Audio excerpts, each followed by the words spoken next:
Name Jar by Yang Shuk Choi.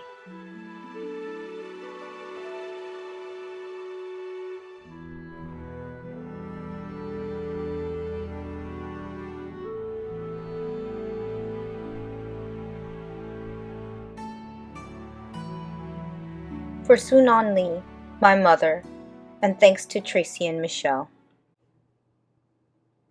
Through the school bus window, Yoon-hai looked out at the strange buildings and houses on the way to her new school. It was her first day, and she was both nervous and excited. She fingered the little block of wood in her pocket and remembered leaving her grandmother at the airport in Korea. Her grandmother had wiped away Yoon-hai's tears and handed her an ink pad and a small red satin pouch. "Your name is inside," she had said. My name? Yoon-hai had wondered. Again she took out the red pouch to look at the wooden block with her name carved in it. As she ran her fingers along the grooves and ridges of the Korean characters, she pictured her grandmother's smile. "Is that thing for show and tell?" a boy asked Yoon-hai, surprising her. Yoon-hai looked up as more kids leaned over. "No, it's mine," Yoon-hai answered quickly, putting the pouch back in her pocket. "Are you new here? What's your name?" a girl asked. "Yoon-hai," said Yoon-hai. "Uni?" the girl asked, scrunching up her face. Ooh, hey," some kids chanted. No, Yoon-hai corrected. "It's spelled U-N-H-E-I. It's pronounced Yoon-hai." "Oh, it's you, hey," the boy said. "Like you, hey. What about hey you?" Just then the bus pulled up to the school and the doors opened. Yoon-hai hurried to get off. "You hey, bye-bye," the kids yelled as she left. Yoon-hai felt herself blush. Yoon-hai stood in the doorway of her new noisy classroom. She was relieved that the kids on the bus had gone to other rooms, but her face still felt red. "Aren't you going in?" asked a curly-haired boy with lots of dots on his face. "You're the new girl, right?" he asked cheerfully. Yoon-hai nodded, and before she could walk away, the boy took her hand and pulled her through the door. "Here's the new girl," he announced so loudly that the teacher, Miss Kokotos, almost dropped his glasses. Mr. Kokotos thanked him and greeted Yoon-hai. "Please, welcome our newest student," he said to the class. "She and her family just arrived from Korea last week." Yoon-hai smiled broadly and tried not to show her nervousness. "What's your name?" someone shouted. Yoon-hai pictured the kids on the bus. I haven't picked one yet," she told the class. "But I'll let you know by next week." As Mr. Kokotos showed her to her desk, she felt many round, curious eyes on her. "Why doesn't she have a name?" she heard someone whisper. "Maybe she robbed a bank in Korea and needs a new identity," a boy replied. On the bus home, nobody teased her, but Yoon-hai kept thinking about her name. "How was school, Yoon-hai?" her mother asked when she walked in. "Did you understand the teacher?" Yoon-hai simply nodded. She unpacked her school bag and set the red pouch by a photograph of her grandma. "I'm glad you are learning English well," her mother said. "You must study hard, behave nicely, and get good grades to show that you are a good Korean." "I will," replied Yoon-hai. "But I think I would like my own American name," she said quickly. Her mother looked at her with surprise. "Why, Yoon-hai is a beautiful name. Your grandma and I went to a name master for it." "But it's so hard to pronounce," Yoon-hai complained. "I don't want to be different from all the American kids." "You are different, Yoon-hai," her mother said. "That's a good thing." Yoon-hai just wrinkled her nose.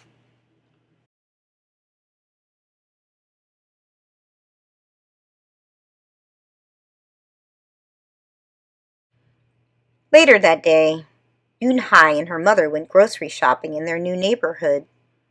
They passed Fadil's Falafel, Tony's Pizza, and Dot's Deli.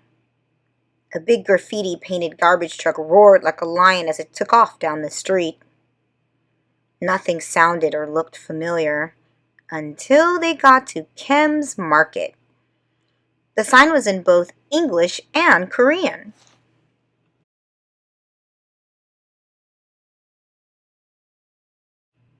Her mother picked up cabbage to make kimchi, Korean-style spicy pickled cabbage, and other vegetables and meat.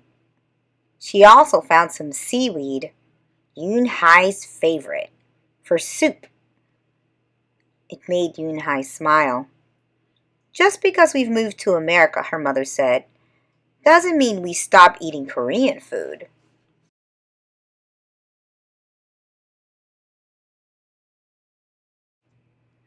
At the checkout counter, a friendly man smiled at Yoon-hai. Helping your mother with shopping, he asked. Yoon-hai nodded. I'm Mr. Kim, he said. And what is your name? Yoon-hai, she answered. Ah, what a beautiful name, he said. Doesn't it mean grace? Yoon-hai nodded again. My mother and grandmother went to a name master for it, she told him. A graceful name for a graceful girl, Mr. Kim said as he put the groceries into bags. Welcome to the neighborhood, Yoon-hai. That evening, Yoon-hai stood in front of the bathroom mirror. Hi, my name is Amanda, she said cheerfully. And she wrinkled her nose. Hi, my name is Laura. Maybe not. Her smile turned down. Nothing sounded right. Nothing felt right. I don't think American kids will like me, she worried as she began to brush her teeth. Harry na is sozy, she said to the mirror with her mouth full of toothpaste.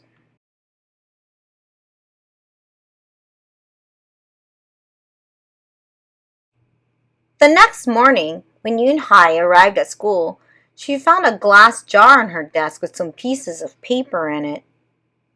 Yoon-hai took one out and read it aloud. Daisy. That's my baby sister's nickname, but she said you can use it if you want, said Cindy, who sat next to her. Yoon-hai took out the rest of the paper. Tamala, she read. I got it from a storybook, said Nate. She was smart and brave. Yoon-hai nodded and unfolded another piece. Wednesday. Yeah, you came here on a Wednesday, said Ralph. Thank you for your help. A smile spread over Yoon-hai's face. Ralph quickly said, We'll put more names in. You can pick whatever you like, or pick them all, and you'll have the longest name in history. At 3 o'clock, the bell rang for the end of the school day. Yoon-hai looked out the window and saw it was sprinkling. It's the same rain, she thought, but in a different place. She watched other kids leaving in groups. Hey, a familiar voice called out to her. Yoon-hai turned around to see the curly-haired boy again. I'm Joey, he said. And don't you have any name? Yoon-hai thought for a moment. Well, I can show you, she said, and took out the small red pouch. She pressed the wooden block on the ink pad and then stamped it on a piece of paper.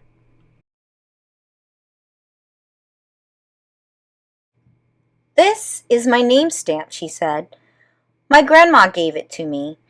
In Korea, I can use it as a signature when I open a bank account or write a letter, and whenever I miss my grandma, I use it to fill a piece of paper. Want to try it? She offered the stamp to Joey, and he carefully inked the stamp and pressed it hard on the paper. The red characters gleamed against the whiteness. Wow, that's beautiful, Joey said. Can I keep the paper? Sure, Yoon-hai said. And then the two of them shared her umbrella as they walked to the school bus. Every day the jar got fuller with more names, and Yoon-hai read them all. She found a few names she liked. Miranda, Stella, Avery. They sounded interesting. I hope you choose the name I put in, Markle told her at snack time. I put in 3 more, said Ralph. Madison, Park, and Lex. They are my favorite street names. Maybe you should close your eyes and draw a name, Rosie suggested. Ralph frowned. That's silly. What if she doesn't like the name she draws? Well, we didn't get to choose our names when we were born, did we? Rosie argued. Everyone thought about this. When Yunhai got home from school that day, her little brother ran to give her a letter. It was from her grandma. She opened it quickly. It said, To my Yunhai, I hope you are enjoying your new school and new friends. Be sure to help your mother and your little brother. Here the moon is up, but there the sun is up. No matter how far apart we are, and no matter how different America is from Korea, you'll always be my Yunhai. Your grandma forever. Yunhai took out her wooden stamp and filled a paper with it. She thought for a long time in front of the bathroom mirror. On Saturday, Yunhai walked to Mr. Kim's store. Mr. Kim was helping a customer, but he looked up and greeted her. Hi, Yunhai. Hello, Mr. Kim, Yunhai replied. She felt as if she was back in her old neighborhood in Korea. Hey, said the customer, turning around. It was Joey. Your name is Uni? He asked her with his eyes open wide. Yunhai looked quickly at Mr. Kim, then turned to Joey. She nodded slowly. Yes, it's pronounced Yunhai. And it means grace, Mr. Kim added. Yunhai, Joey said slowly, and this time perfectly. It made Yunhai smile. I'll have it ready for you tomorrow, said Mr. Kim to Joey. Thank you, Mr. Kim. See you Monday, Yunhai, Joey said to her.